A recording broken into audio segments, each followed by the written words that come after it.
Hey now, we are getting over, and I am the Silver King, Adam Silverstein, here to lead you through these hard times. With the 291st edition of your favorite professional wrestling podcast. That's right, Getting Over is back once again, and it is Thursday, so you know what that means. We are here to talk all things AEW and NXT, and as I said off the top of the show, this is episode 291, which, folks, that means we are extremely close to episode 300. That has snuck up on me with a quickness that I did not expect. So look, we're going to have to try and figure out something really special we can do for episode 300. I'm going to do my best to make that happen. As you can tell, the Silver King may sound a little bit different today. That is because I am under the weather coming off of my trip.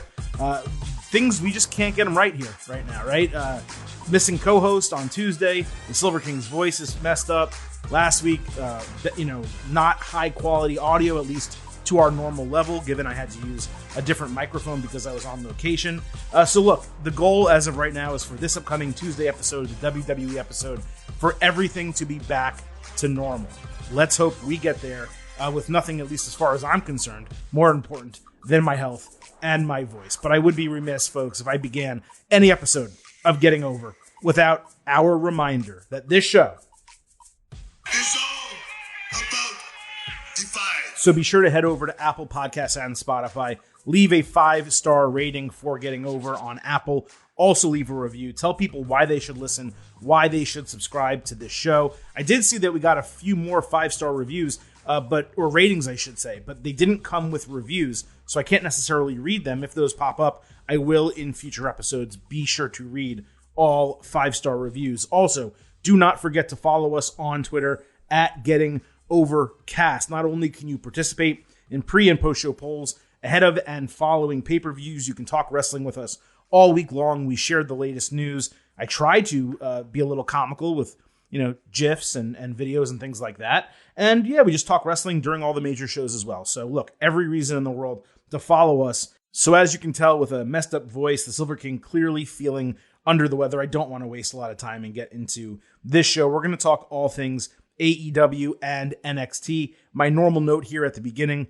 there are timestamps in all of our episode descriptions. So if you only watch AEW or only watch NXT and just want to hear about one or the other, you can go into the description, find the timestamp, and jump to that section of the show. But of course, I always hope that you listen to both because, number one, I do them pretty quick. I think I run through them with the quickness, kind of as I said earlier. But secondly, I think it's important to know what's happening on the other product, on the other brand. If you only watch AEW, I still personally would want to know what happens in WWE and NXT. I think it's relevant, especially if there is a way that I can get it without watching the entire show. And I feel the same thing about if you're a WWE NXT viewer and you don't really watch AEW.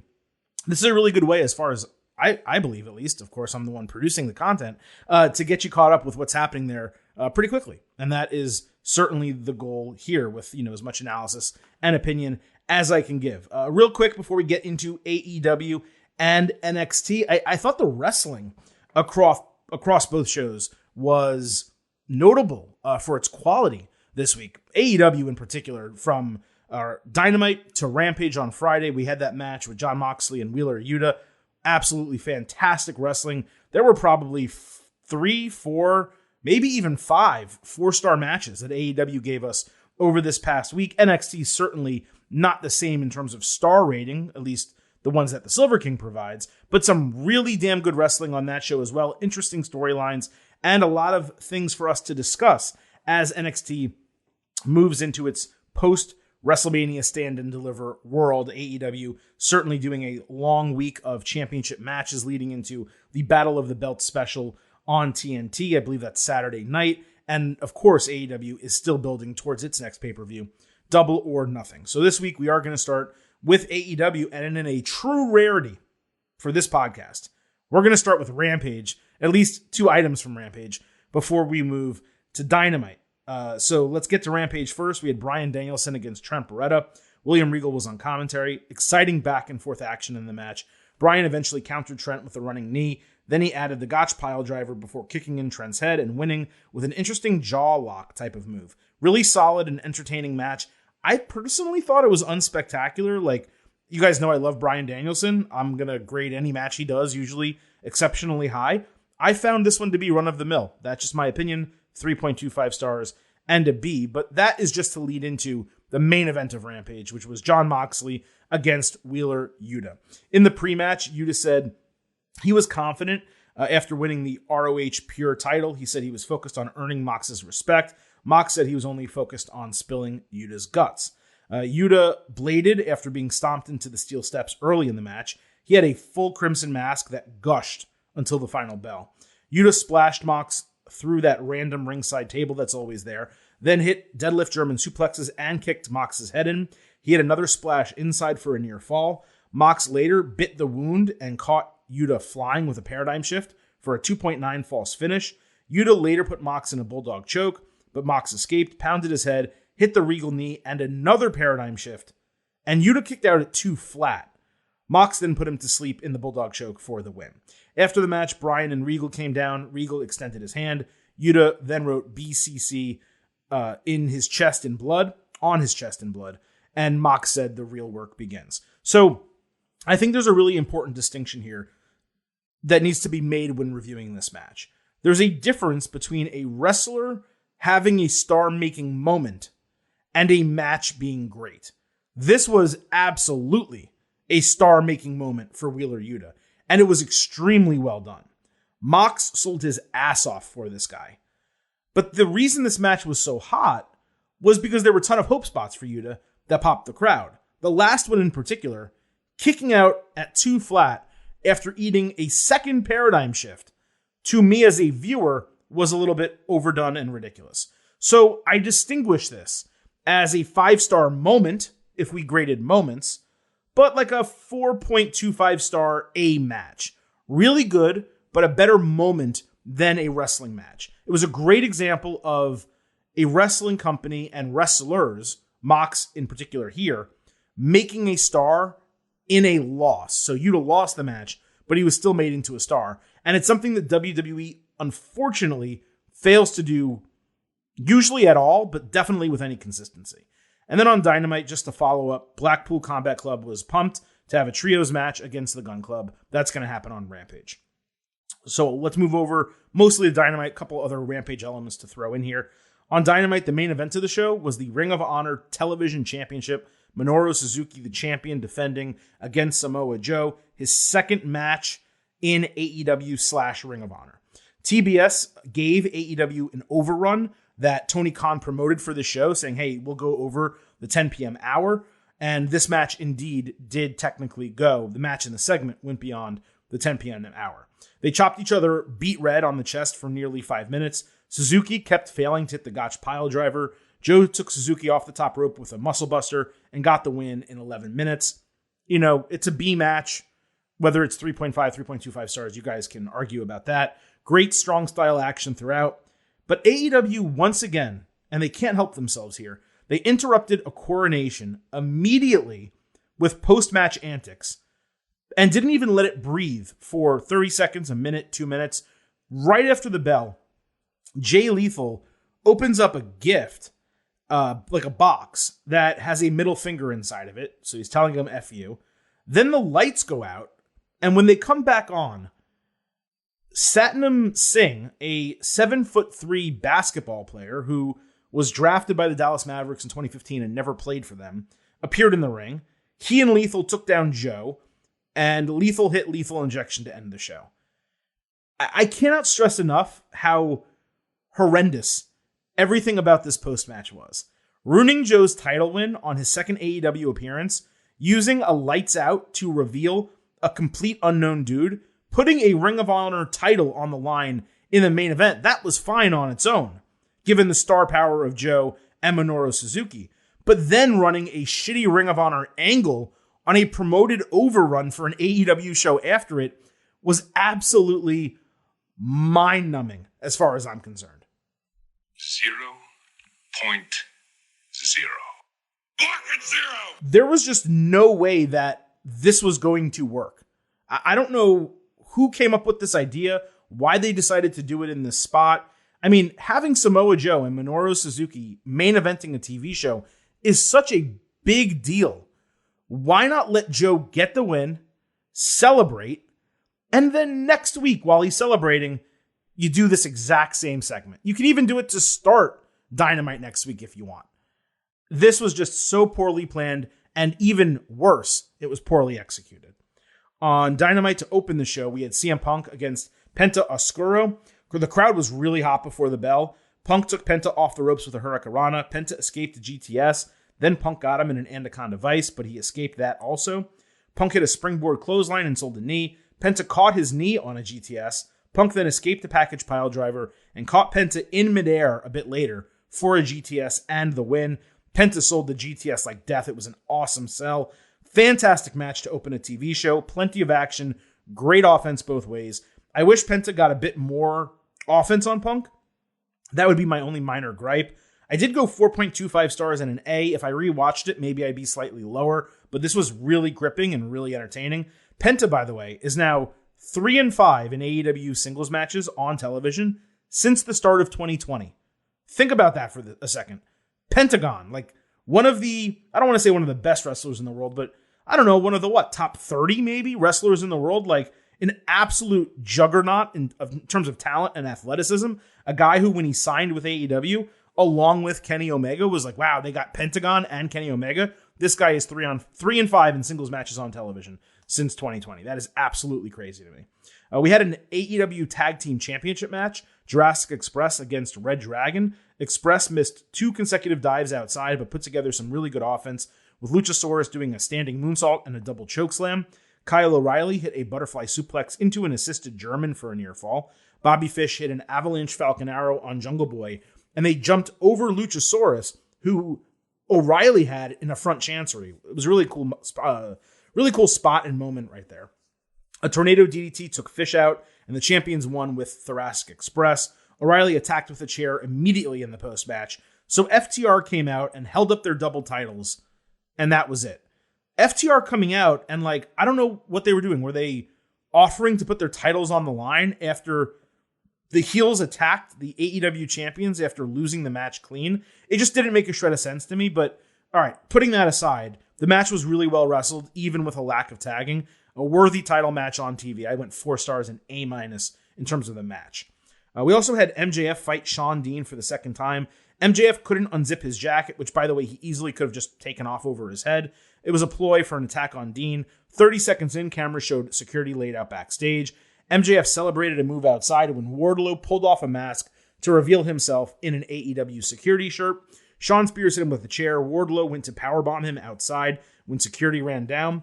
A few guys were knocked out from being pushed basically by Wardlow. He shoved them and they never regained consciousness. Wardlow then powerbombed one of them and got overwhelmed by an influx of security after that. The referee counted to 9 when MJF grabbed the microphone and begged him to stop counting, saying he would triple his AEW salary if he didn't count to 10. So, of course, the referee counted to 10, the crowd popped, and Dean won again. MJF tried to attack the official but got stopped by Spears. Then Wardlow killed more security guys backstage and said he wouldn't stop until he could fight MJF or get released from his contract. MJF lost his cool backstage, saying it was in his contract that he could book Wardlow in whatever match he wants, so he decided to put him against Butcher, which I presume is going to happen next week on Dynamite. I maintain that this entire feud and storyline feels rushed. The element of MJF being able to book Wardlow in matches, that's a really nice touch, and I am glad that they added that and they're doing it next week. It's just this entire thing really feels like it should have been delayed for a month. MJF should have started winning matches, earning the opportunity to move up the rankings and start getting into the AEW title picture, when all of a sudden, after being blackballed from AEW, from the arena, from being in matches, suddenly Wardlow has enough. He gets frustrated at home. He shows up, does the attack, and then everything else transpires as it does. I just don't understand why they didn't delay it at all, unless the only idea from Tony Khan is that Wardlow is so over right now, keeping him off TV for 3 weeks would cool him down. I don't think it would, but if that's the mindset, at least I would understand it. I still think it should have been delayed just a little bit. And by the way, by delaying it, guess what happens? You give time for other people on television. We also had the Jericho Appreciation Society. There was a scheduled match against Eddie Kingston, Santana, and Ortiz. So the JAS walked out of a private jet. Suddenly, Kingston, Santana, and Ortiz were shown in a car talking shit, while 2.0 was laid out hurt on the tarmac. I just thought this whole thing was strange. Like, if they just arrived on the private jet, how did those two guys get attacked? And it was a wide open runway, so how were they not seen pulling up in the car? Just a lot of logic fails here from start to finish. Also, the JAS entrance before Judas now includes an intro that's a direct play off the old WWF intro for over 25 years. You know, the dominant force in sports entertainment, whatever. They now do that ahead of Judas. Could you imagine the outrage if WWE created a faction where every reference and every single thing about the faction tied into AEW? Like, people would lose their freaking minds. Here we have the JAS doing it constantly, now including it in their intro. And of course, anyone who raises a stink about it, you know, gets called something. Anyway, we had the match, Jericho, Danny Garcia, and Jake Hager against Kingston, Santana, and Ortiz. Santana hit three amigos and a frog splash on Garcia for a near fall. Kingston hit a big man tope suicida. Santana and Ortiz hit flying and running sentons. Jericho then hit Kingston with the bat. The referee couldn't see it. Garcia got the fall, and JAS immediately attacked after the bell. A little bit of a theme here, yes. Good, not great overall. Some nice sequences, oddly paced at times. It seems like this may be heading for like blood and guts. The faces are going to need to add two more partners in order to make that happen. Not exactly sure who that would be, but this was totally fine. You know, I don't know, 3.25 stars and a B. Just really entertaining. On Dynamite, Darby Allin was skateboarding through an empty street as matrimonial music played. Then he came across a skeleton outline of a coffin and said it needed to end in a coffin match, it being his feud with Andrade El Idolo. It feels like a little bit too big of a jump for me, given all that's really happened is Andrade is trying to hire him. But given also the coffin match is so tied to The Undertaker historically, I'd rather have seen them just get creative and do something more unique, like a body bag match. Something that Darby can claim as his own type of match and use going forward in history. A coffin match, when you see it, it's The Undertaker. It's just every single time this guy has the body bag. He has another thing going for him. Why not use that? On Rampage, Scorpio Sky said he got rid of the open challenge because he wanted someone to step up for the TNT title. That was like 1 week that he got rid of it. Sammy Guevara came out and insulted them all. Ty Conti basically called Dan Lambert a sexist piece of shit. He said her family had suffered enough embarrassment and they should focus on what they do in the ring, not in the bedroom. Ethan Page said Sammy isn't a pillar, but a crack in the foundation and a PR disaster. He said he prays his daughter doesn't end up like Conti. Sammy said they'd make their lives hell until he gets a title match. And if you weren't already done with this whole feud before, I hope you were after this. But then we go to Dynamite. Page talks about Sammy not getting the match he wanted. Lambert talked about Conti not getting the mixed tag team match that she wanted. And then Sky said he would defend the title against Sammy at Battle of the Belts. And I didn't exactly understand how this happened when 4 days earlier, or however many days earlier, they were saying he wasn't going to get a title match, and Sammy said he'd make their lives hell. But Sammy didn't make their lives hell, at least not beyond ruining the car, which again came out of nowhere, and he got the title match anyway. Whatever, I hope this awful feud ends on Saturday, one way or the other. On Rampage, Swerve Strickland fought QT Marshall. Swerve won with a heel kick to the back of the head. Ricky Starks then made a tag team challenge that we've been expecting, Swerve and Keith Lee against Starks and Powerhouse Hobbs. We got that match on Dynamite. Starks got a hometown pop, and the crowd chanted for Lee. The heel stood outside doing nothing for like 30 seconds, so Swerve could do this whole setup, like forced moonsault off of Lee's chest. Lee did a backwards leapfrog over a Hobbs spear into Starks, then threw Starks into Hobbs. The faces hit a combination rolling forearm for a near fall. Swerve went for another rolling move when Starks caught him midair with a spear, then followed with a huge destroyer-style DDT for an awesome near fall. There was a really weird assisted pounce move. The referee actually legislated a tag for a change, which was pretty cool. Taz randomly walked down. Hobbs pushed Swerve off the top rope, but got run into the post. Starks then speared Lee off the middle rope, and Swerve broke an uncounted fall with a 450 splash.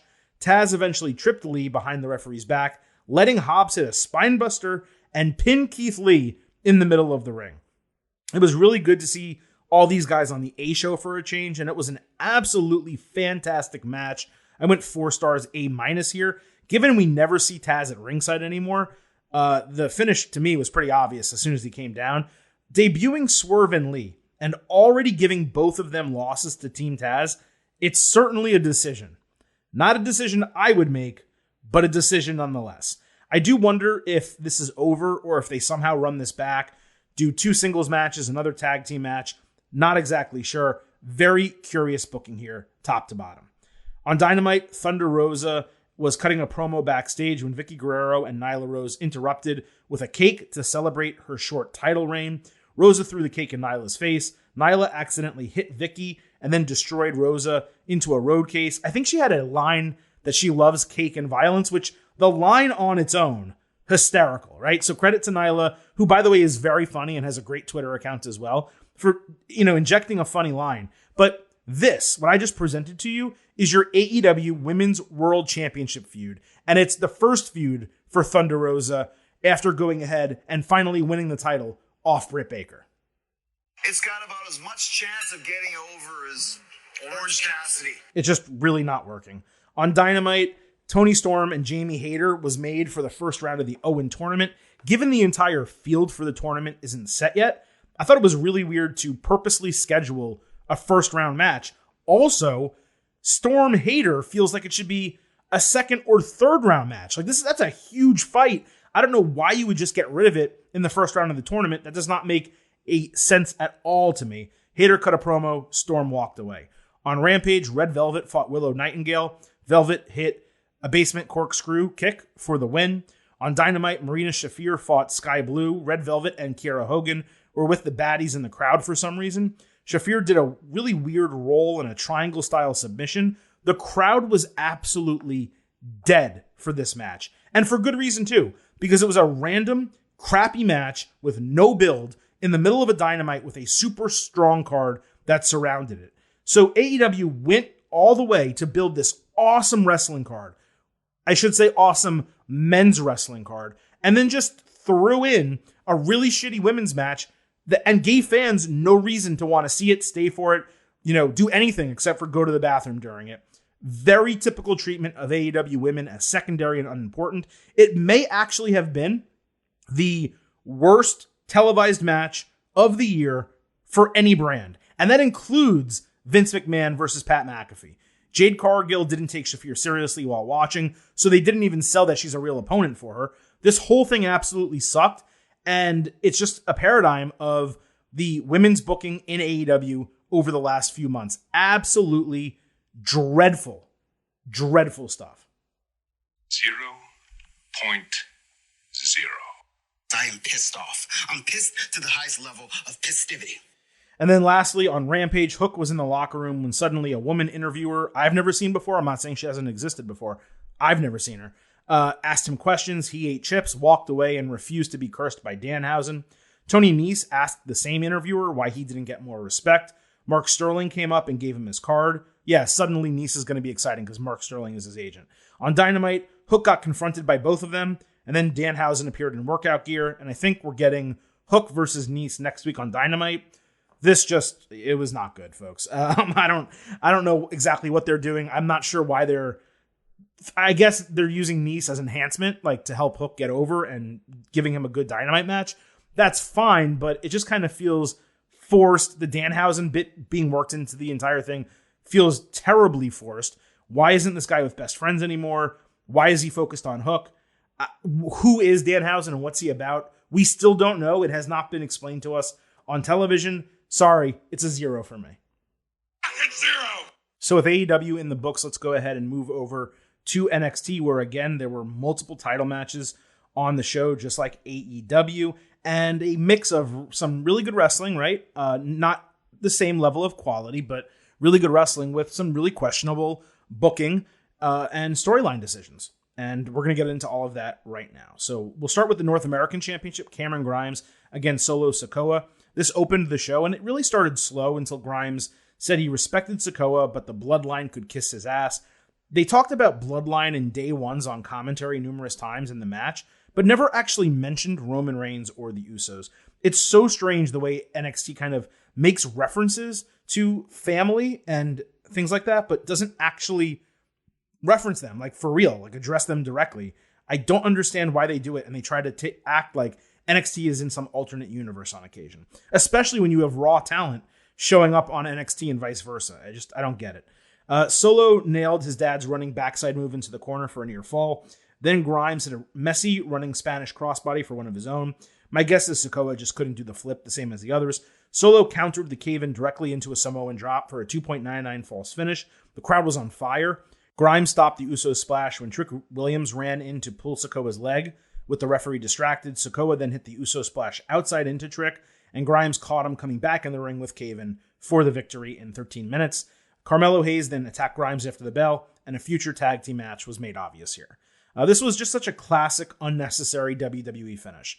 I get they wanted to do the storyline, but why don't you just let Grimes defend his newly won title clean against a guy who can easily take a loss? What is the harm in doing that? Solo would not have been hurt, and Grimes could still have been attacked after the match. The finish downgraded the match to 3.75 stars and a B+, but it was a really hot start to the show. There was a tag team gauntlet for the vacant NXT Tag Team Championships. This was the main event. Grayson Waller said they should be handed the titles, and his strategy was to let Sanga do all the work while he stood on the apron. His arm was still in a sling. The Creed brothers also called out Pretty Deadly, saying they'd take them out and win the titles. Deadly called the Creeds meatheads and said they'd make history by winning the tag team titles in their first ever match in NXT, in the US side, obviously. Santos Escobar gave Legado del Fantasma a pep talk backstage. Tony D'Angelo visited to say he regretted their interaction last week. He tried to pay off Escobar. Escobar put the money back in his pocket, saying respect was worth more than that. Nice little segment. I kind of enjoyed that. And then Briggs and Jensen also got hyped up backstage with Fallon Henley. So getting into the match, the Creeds and Legado started, so I immediately knew Legado wouldn't win. Truthfully, they have deserved a tag team title run for over a year, and if they're not going to get one, they should be up in the main roster at this point with Escobar. Like, they're all ready. Just call them up. Legado bumped their asses off, taking power bombs and suplexes. Julius hit an Olympic slam. Brutus hit an assisted spinebuster, and then Julius leveled Wild with his basement lariat to advance. Also, a side note here, Raul Mendoza has apparently changed his ring name to Cruz del Toro. So yeah, I don't know why. I don't hate the name, actually. I think it's a pretty badass name for a luchador, but I'm not exactly sure why the name change was necessary. Raul Mendoza is his real name, so that potentially could be why. But unless they're getting called up, I don't exactly get why they needed to do it. The Creeds fought Briggs and Jensen next. Brutus ate a massive double powerbomb through an announce table. Julius got doubled with Briggs and Jensen totally botching an assisted high-risk move before Brutus broke the fall. The referee allowed an illegal tag for Brutus, who hit a basement clothesline to advance. As you can tell, a couple messy spots there I did not like. Briggs and Jensen being in this match was mind-numbing to me. I get that NXT wants to push them. Why are they in this match and not Grizzled Young Veterans? Why are they in this match and maybe not Jacket Time? There's so many other teams that could have been here besides them. It was just such a waste. So the Creeds moved on to Waller and Sanga. Waller gave shots and then pulled off his sling. Brutus hit Sanga with an impressive single-leg suplex. Then Julius hit him with a dump suplex and basement clothesline to advance. Malcolm Bivens almost made me choke on water. I was drinking it after the finish of the match. When he taunted Waller with a between-the-legs dance at ringside, the guy is endlessly funny. The Creeds lastly fought Pretty Deadly. This was the final match of the gauntlet. The heels attacked immediately and absolutely dominated. Vic Joseph did a great job selling the Creeds and explaining how exhausted they were after being through this entire gauntlet match, and especially given all the punishment they took. Julius got run into the steps outside. Brutus ate an assisted gutbuster for a near fall. He got a hope spot with an inside cradle, but Deadly hit a push codebreaker for another near fall. Brutus went for the basement clothesline, but ate a boot as Deadly hit a heart attack style neckbreaker called Spilt Milk to become the champions in their first ever NXT United States match. This was extremely well booked for a gauntlet match overall. The first and last segments ruled. The Creeds were built extremely strong, and they were given an excuse loss. Deadly was put over huge in their debut. It also allows their new feud to continue with additional stakes. Now the Creeds don't just want revenge for the vandalism, they also want revenge because they have the NXT Tag Team Championships. As I said, it was strange that certain teams were not involved, but I guess that's a little bit of a nitpick. I went 4.25 stars and A for the entire gauntlet as NXT opened and closed with bangers. And for those of you who do not watch NXT UK, it's great that you're getting a glimpse of Pretty Deadly. These guys are what Breezango always could have been. They're going to be a great fit in NXT and ultimately the main roster. This is the type of team where I don't think it's going to be any question that they're going to get called up and have success in WWE proper. And as far as the Creeds, they are incredible. It's one thing for a singles wrestler to be a quick study. These are two beastly Kurt Angles just wrecking shit, operating at a pace I have never seen before from guys their size with their level of skill, despite being inexperienced. They cannot be rushed. They should get a long title reign in NXT eventually. What's interesting is that Julius is the more accomplished one, that you would presume WWE wants to push harder. But Brutus is actually the one of the pair, to me, who stands out the most. As a team, they're just fantastic. If you were going to conceptualize a modern-day Steiner brothers, the Creed brothers are exactly that. It is absolutely awesome. Braun Breaker said Rick Steiner was home resting, but Joe Gacy's message was received. Gacy showed up on screen with a bonfire instead of facing Braun. Gacy said Rick took a beating like a man and dropped his Hall of Fame ring into a fire. Braun stormed out of the arena and drove off during commercial break. Gacy later said Braun can't carry NXT because he's too emotional and easy to manipulate. Gacy said he could control Braun's every move. Then he removed the Hall of Fame ring that somehow didn't melt and slid it directly onto his finger, enjoying the pain. This was a really rough follow-up from last week.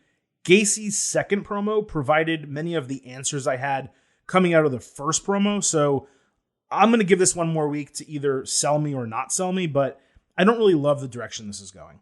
Toxic Attraction bragged about having all the gold, as Mandy Rose said Dakota Kai didn't have a shot at taking her title. She said they are the measuring stick for the whole division in every way. So we got a women's championship match, Mandy Rose against Dakota Kai. There were pinning combinations and a huge splash outside on all of Toxic Attraction early.